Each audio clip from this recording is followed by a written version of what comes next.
സംസ്ഥാനത്തെ ജയിലുകളിൽ കഴിയുന്ന തടവുകാരുടെ വേതനം വർദ്ധിപ്പിച്ച സർക്കാർ ഉത്തരവിന് പിന്നാലെ തീരുമാനത്തെ അനുകൂലിച്ചും പ്രതികൂലിച്ചും പല അഭിപ്രായങ്ങളാണ് ഉയരുന്നത്. അന്തേവാസികളുടെ അന്തസ്സും പുനരധിവാസവും ഉറപ്പാക്കാനുള്ള നീക്കമെന്ന് സർക്കാർ വിശദീകരിക്കുമ്പോഴും തീരുമാനത്തിൽ വിമർശനം ശക്തമാണ്. നല്ല ഭക്ഷണം, തൊഴിൽ, മാന്യമായ വേതനം പറഞ്ഞു വന്നത് ഏതെങ്കിലും സർക്കാർ ഉദ്യോഗസ്ഥരെ കുറിച്ചോ അല്ലെങ്കിൽ തൊഴിൽ നൽകുന്ന കമ്പനികളെ കുറിച്ചോ അല്ല, നമ്മുടെ സംസ്ഥാനത്തെ ജയിലുകളെ കുറിച്ചാണ്. മികച്ച രീതിയിലാണ് ഇപ്പോൾ സംസ്ഥാനത്തെ ജയിലുകളിലെ സാഹചര്യങ്ങൾ. ഇപ്പോൾ വേതനം കൂടി ഉയർത്തിയതോടുകൂടി തടവുകാരും ഹാപ്പിയാണ്. എന്നാൽ ഇതിനെതിരെ വലിയ രീതിയിലുള്ള പ്രതിഷേധമാണ് സമൂഹത്തിന്റെ നാനാഭാഗങ്ങളിൽ നിന്നും ഇപ്പോൾ ഉയരുന്നത്. ചെയ്ത തെറ്റിന് അഴിയെണ്ണി ഗോതമ്പുണ്ട തിന്നാം എന്ന പരിഹാസമൊന്നും കേരളത്തിലെ ജയിലുകൾക്ക് ഇപ്പോൾ ചേരില്ല. തടവുകാർക്ക് മെച്ചപ്പെട്ട ഭക്ഷണവും തൊഴിലും മാന്യമായ വേതനവും സർക്കാർ നൽകുന്നുണ്ട്. ഇപ്പോഴത്തെ വേതനത്തുക വർദ്ധിപ്പിക്കുകയും ചെയ്തു. പ്രോത്സാഹനം ഇത്തിരി കൂടിപ്പോയോ എന്നാണ് പലരുടെയും സംശയം.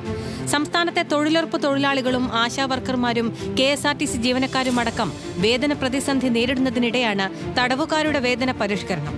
ക്രിമിനലുകൾക്ക് നൽകുന്ന പരിഗണന പോലും തങ്ങൾക്കില്ല എന്നാണ് പലരുടെയും പരാതി. ജയിലിലായിരിക്കുന്ന തടവ് പുള്ളികളുടെ വേതനം 10 മടങ്ങോളം വർദ്ധിപ്പിച്ചത് സമൂഹത്തിലെ ഇന്നത്തെ അവസ്ഥയെ താരതമ്യം ചെയ്യുമ്പോൾ അതൊരു വെല്ലുവിളിയായി തന്നെ കണക്കാക്കണം.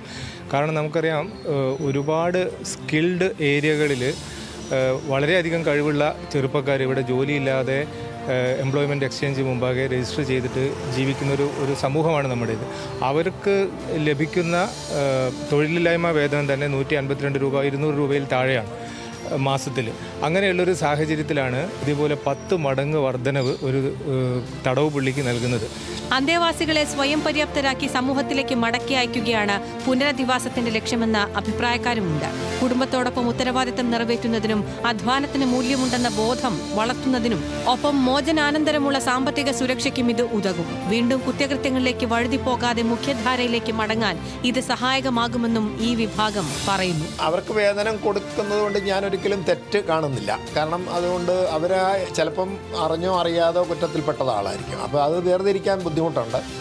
അപ്പോൾ എന്നിരുന്നാൽ തന്നെയും അവരെ സംബന്ധിച്ചിടത്തോളം അവർ അവിടെ ജോലി ചെയ്യുന്നുണ്ടാവും. ആ ജോലി ചെയ്യുന്നതിന് ഒരു മാന്യമായ വേതനം കൊടുക്കുന്നതുകൊണ്ട് തെറ്റൊന്നുമില്ല. 3 തലങ്ങളിലായാണ് തടവ് പുള്ളികൾക്ക് വേതനം നിശ്ചയിച്ചിരിക്കുന്നത്: സ്കിൽഡ്, സെമി സ്കിൽഡ്, അൺസ്കിൽഡ്. ഇതിൽ സ്കിൽഡ് തടവുകാർക്കാണ് കൂടുതൽ വേതനം. 7 വർഷം മുൻപത്തെ 182 രൂപയിൽ നിന്ന് 620 രൂപയായാണ് ഇവരുടെ വേതനം ഉയർത്തിയത്. സെമി സ്കിൽഡ് തടവുകാർക്കുള്ള വേതനം 127 രൂപയിൽ നിന്ന് 560 രൂപയാക്കി. അൺസ്കിൽഡ് തടവുകാർക്കുള്ള വേതനം 63 രൂപയിൽ നിന്ന് 530 രൂപയായും വർദ്ധിപ്പിച്ചു. 3000-ലധികം തടവ് പുള്ളികളുടെ വേതനമാണ് ഈ പരിഷ്കാരത്തിലൂടെ ഉയരുന്നത്.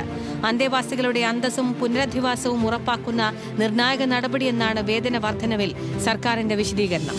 ന്യൂസ് മലയാളം, കോഴിക്കോട്.